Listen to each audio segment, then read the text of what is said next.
The letter arrived on a rain-heavy evening. Detective Eric Hale found it slipped under his apartment door. No stamp, no name, no address. Only a single line on the envelope. For the one who still believes the truth matters. Eric frowned. Inside was a thin, old photograph. A little girl, about 10 years old, standing in front of a house in Ravenwood Town, a remote place he hadn't visited in 18 years. Behind the photo was a handwritten note. She didn't disappear. She was taken. Come back before they erase everything. A cold wave ran down Eric's spine. Ravenwood. He had left that town after the tragedy, the case that had destroyed his career, his marriage, and his peace. The case of Leila Carter, the girl who vanished without a trace. And now, her photo was in his hand. The past he tried to bury had returned. It took him 5 hours of driving through forests and empty highways to reach the place he once called home. Ravenwood wasn't a typical town. It felt frozen in time. Old buildings, silent streets, and a heaviness that clung to the air. Every memory here was sharp. Every corner reminded him of failure. Eric parked near the old police station. The signboard was rusted, but the shape remained the same. When he stepped inside, Officer Miriam, a woman in her 40s, looked up and froze. "Eric Hale?" she said in disbelief. He nodded. "I need access to the Carter case files." Her eyes widened. "Eric, those files were sealed, and after the fire—" "What fire?"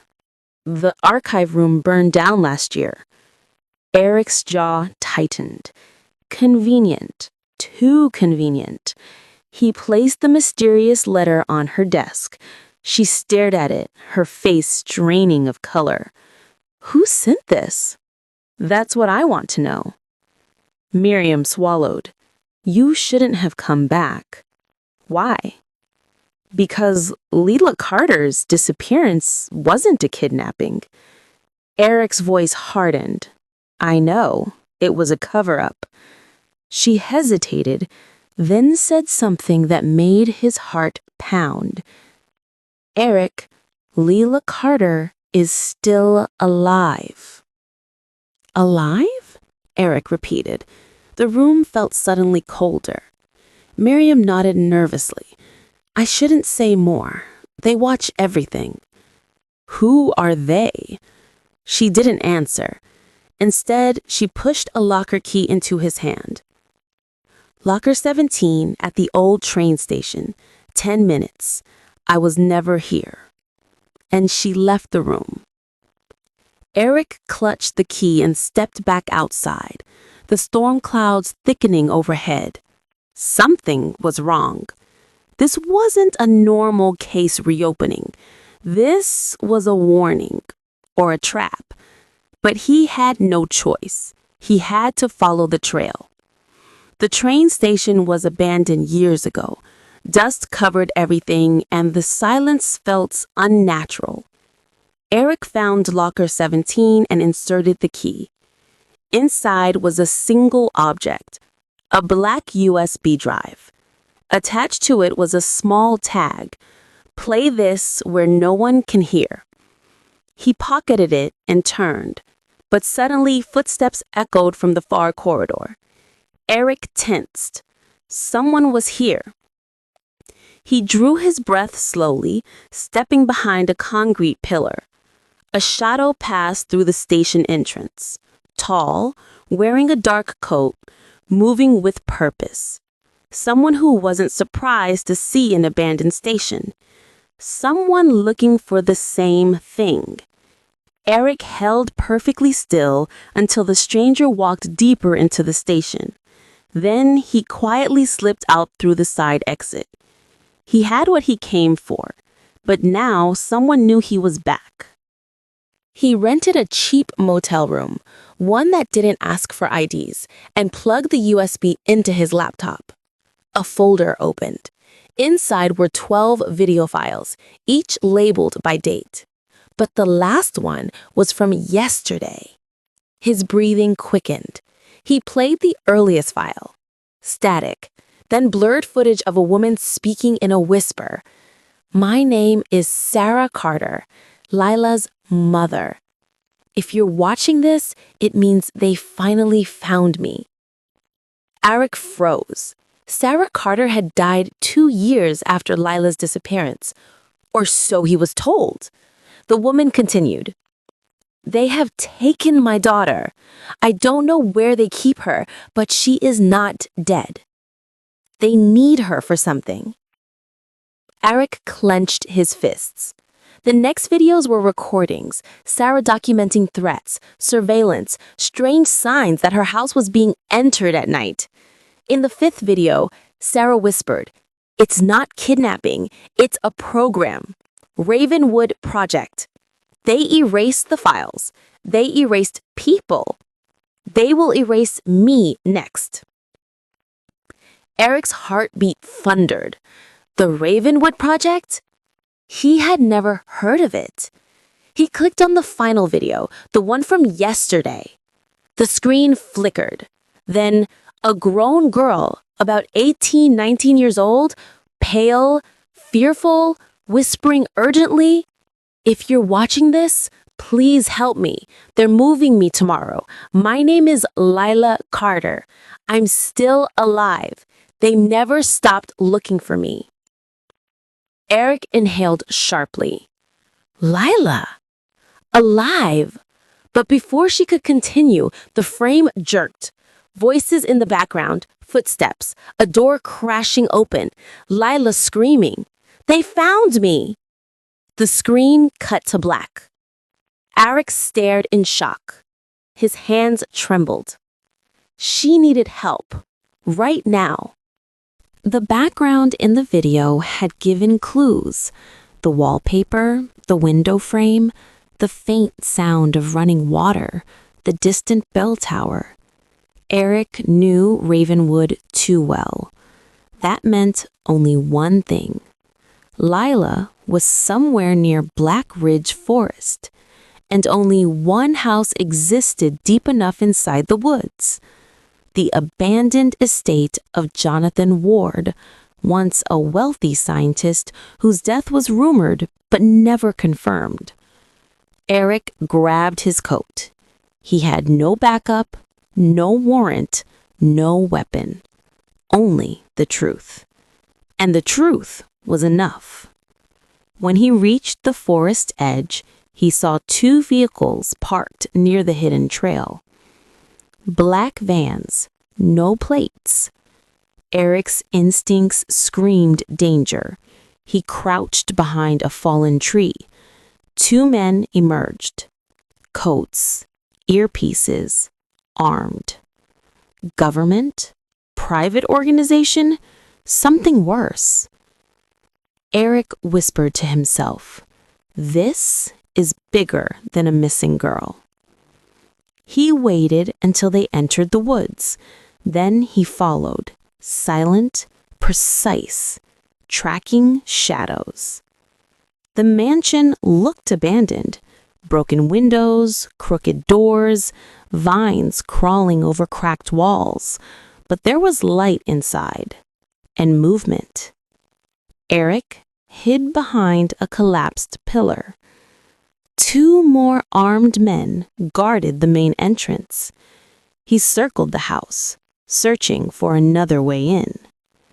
On the back side, he found a basement window, rusted but workable. He slipped inside. The smell hit him first. Not rot, not dampness. Chemicals, machines, electricity. The basement wasn't abandoned. It was a lab. He moved quietly, staying low. Wires snaked across the floor. Screens displayed encrypted data. Documents were scattered everywhere. And then he saw a door with a keypad. From the other side, a voice cried softly, "Please, somebody, help me." Eric's breath caught. Lila! He approached the keypad, but before he could act, someone grabbed him from behind and slammed him against the wall. A gun pressed to his head. A cold voice said, "You should have stayed away, Detective Hale." He was dragged to a chair, hands tied behind him. A man stepped into view.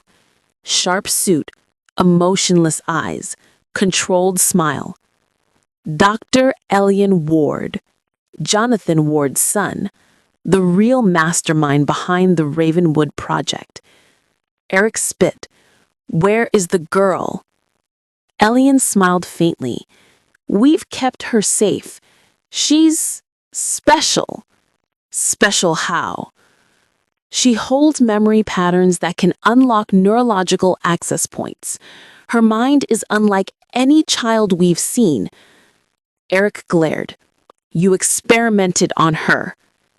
"Experiment?" Elian tilted his head. "No, detective. We evolved her."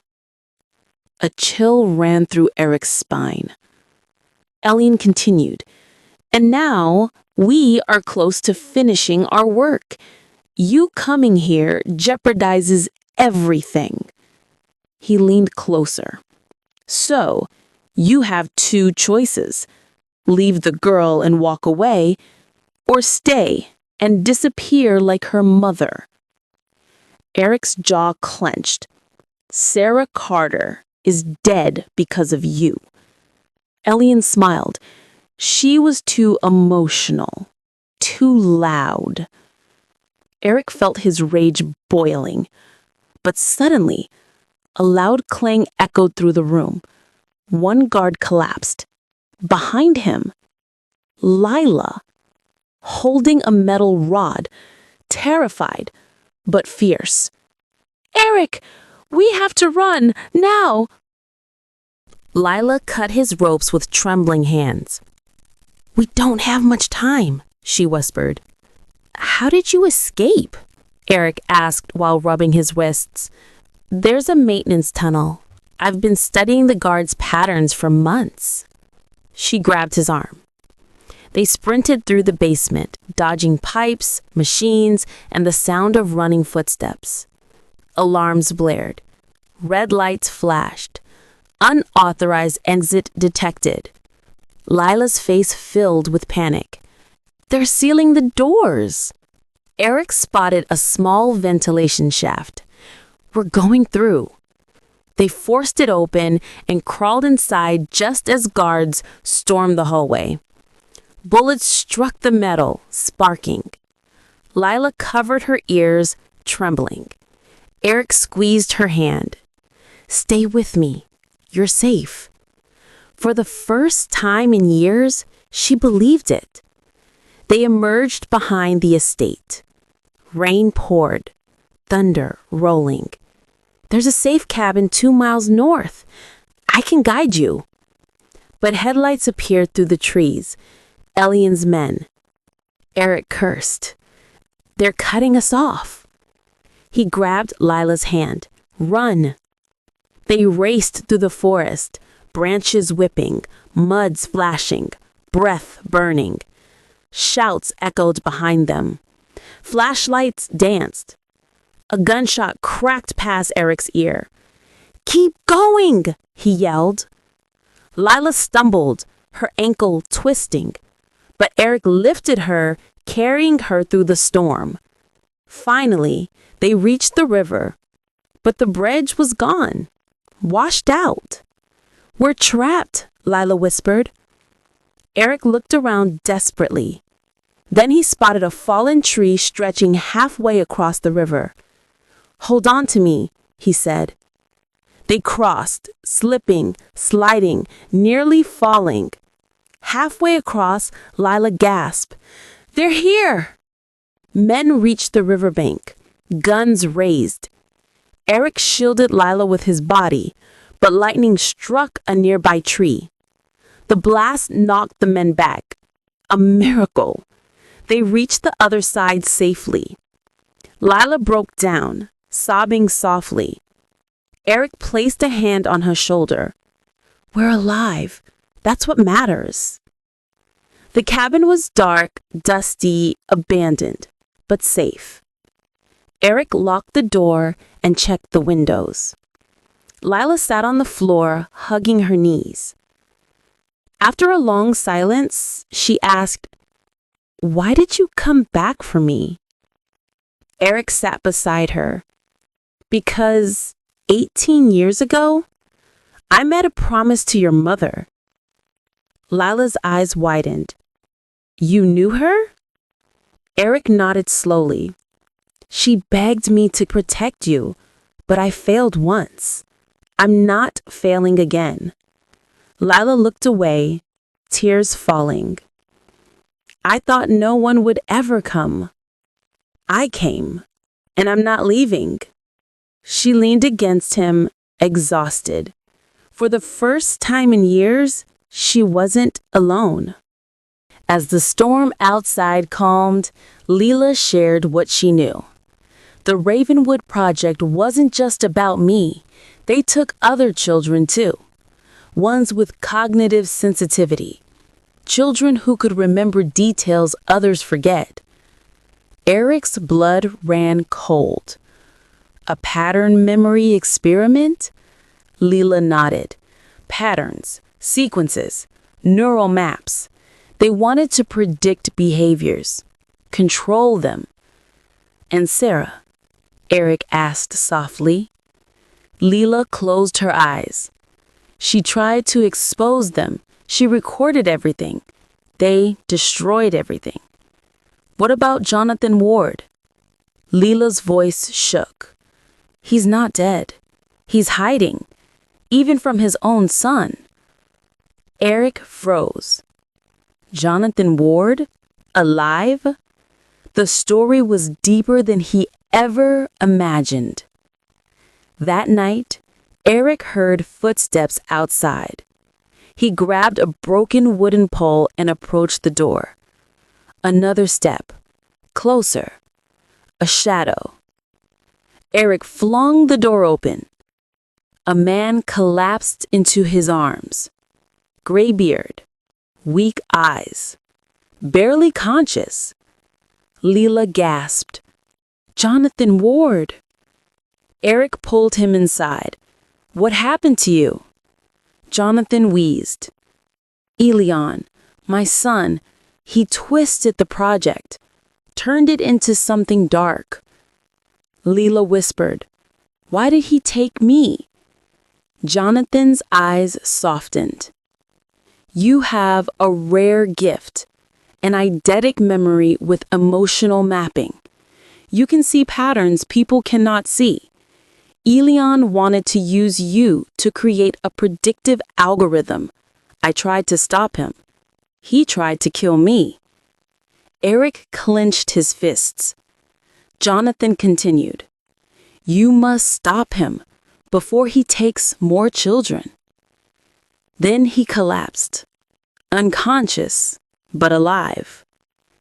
Eric stood, breath heavy. The course was clear. They had to end this. Elion's men found the cabin at dawn. Eric, Leela, and Jonathan hid behind overturned tables. Eric whispered, "Stay low. Follow me." Bullets tore through the wood. Eric waited for a gap, then rushed forward, tackling one guard. Leela threw a heavy lamp, hitting another guard. Jonathan disabled their radio with a metal rod.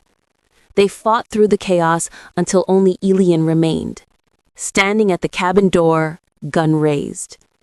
He aimed at Leela. "This ends now." Eric dove in front of her, but before Elion could fire, Jonathan stepped between them. "Elion," he said softly, "you've become exactly what I feared." Elion froze. The hesitation was fatal. Eric tackled him, disarming him. Leela grabbed the gun. Her hands shook, but she held her ground. Elian Ward, Eric said, you're under arrest. Sirens echoed in the distance. Miriam had followed Eric's clue and brought backup. Elian was finally cornered. The project ended. Leela was taken to safety. Jonathan received medical care. Elian was arrested under multiple charges: kidnapping, illegal experiments, attempted murder. Ravenwood finally breathed again. Eric stood outside the hospital when Leela approached him. "Will you stay?" she asked. Eric smiled. "For the first time in my life, I think I will." Leela hugged him tightly. "You saved me." Eric whispered, "No, you saved yourself. I just helped you get out." Months later, Ravenwood had changed. The darkness that once hovered over the town had lifted. Leela attended school. Jonathan testified against his son, helping dismantle every branch of the Ravenwood project. And Eric?